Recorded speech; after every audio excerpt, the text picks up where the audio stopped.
ଶ୍ରୀରାମ ଆଉ ରାବଣ ଶେଷ ଯୁଦ୍ଧ ସମାପ୍ତ ହେଲା ପରେ ଯେତେବେଳେ ରାବଣ ଯୁଦ୍ଧଭୂମିରେ ମରଣାବସ୍ଥାରେ ପଡ଼ି ରହିଛି ସେତେବେଳେ ଶ୍ରୀରାମ ଲକ୍ଷ୍ମଣକେ ସମସ୍ତ ବେଦର ଜ୍ଞାତା ପୁରାଣର ଜ୍ଞାନୀ ମହାପଣ୍ଡିତ ରାବଣନୁ ରାଜନୀତି ଆଉ ଶକ୍ତିର ଜ୍ଞାନ ପ୍ରାପ୍ତ କରବାର୍ ଲାଗି ଲକ୍ଷ୍ମଣକେ କହିସନ୍।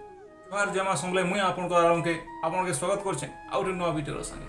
ତ ଭିଡ଼ିଓରେ ଆମେ ଜାମା ରାବଣ ଦ୍ୱାରା ଯେନ୍ 3ଟା ଜ୍ଞାନ ମିଳିଥିଲା ଲକ୍ଷ୍ମଣକେ ସେ ବିଷୟରେ। ତ ଷ୍ଟାର୍ଟ କରୁ ଆଜି ଭିଡ଼ିଓ, ଲେଟ୍ସ ଷ୍ଟାର୍ଟ।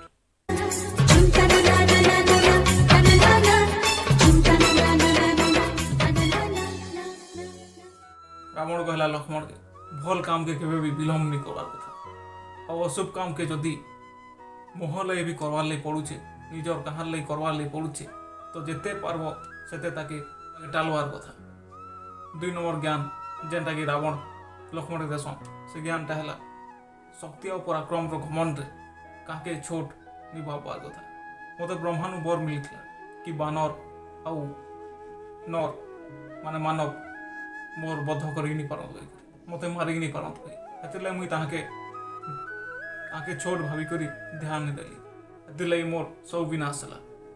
3 नंबर आउ शेष ज्ञान जेनटा कि लक्ष्मण पाइला रावण द्वारा सेटा है रावण कहला निजर विषय गुड रहस्य निजर लोक के भी नहीं बताबार कथा कहीं कि रिश्ता और नाता सब बदलुथी जेनता विभीषण लंका थिला बेले मत क्या डर नहीं थी बाकी जिते बेले विभीषण राम शरण रे गला से मोर विनाश कारण पड़ला।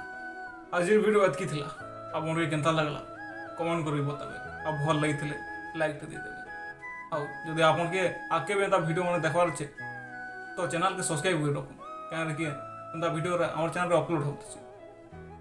तो आज वीडियो इने शेष करूं। जोहार जय मां।